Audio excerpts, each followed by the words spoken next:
Hello everyone, কেমন আছো? নিশ্চয়ই ভালো আছো, আর আমিও ভালো আছি। তো এই গাছটা কিন্তু অড়ল গাছ, আর একটুখানি আগে কিন্তু আমরা এর ফলটা পেড়েছি।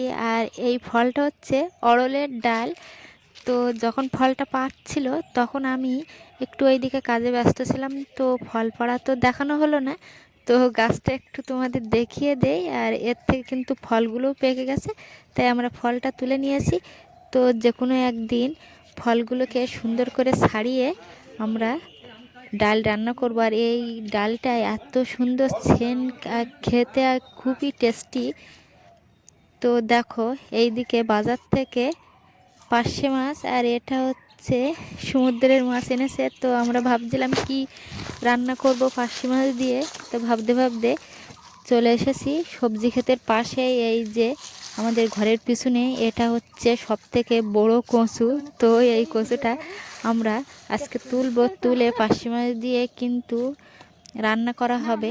আর যে আর একটা সমুদ্রের মাছ আছে, ওর নামটা আমি এখন বলতে পারছি না, তো তোমরা তো দেখেছো, বুঝে নাও। তো ওই মাছটা দিয়ে টক করব।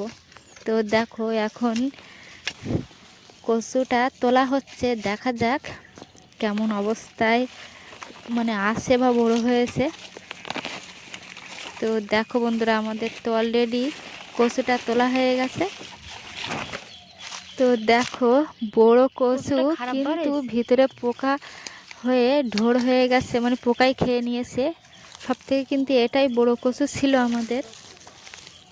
তো যাই হোক, যা অনেক বড় হয়েছে, এর থেকে আমরা প্রায় 2-3 সাজ তো হয়েই যাবে, 3-4 সাজ হয়ে যাবে। আমরা তো বেশি বেশি করে রান্না করবো না, অল্প একটু একটু করে রান্না করব। তো দেখো, তোমরা দেখেই বলো যে কচুটা কেজি হয়েছে। আর এইদিকে কচুটাকে আমরা নুন মাখিয়ে রেখেছি যেন গলায় না ধরে। আর মাছগুলো কেটে রেডি করা হয়ে গেছে। আর এত তাড়াহুড়োর মধ্যে কিন্তু রান্নাটা তোমাদের দেখাতে পারলাম না। তো এখন আমি দেখিয়ে দিচ্ছি রান্নাটা। তো আমাদের এই অবধি আমরা দেখাতে পেরেছি। আর আমাদের এই বাড়ির ব্লগ ভিডিও তোমাদের কেমন লেগেছে অবশ্যই কমেন্টে জানাবে। যদি ভালো লেগে থাকে শেয়ার, লাইক, সাবস্ক্রাইব করে পাশে থাকবে। টাটা।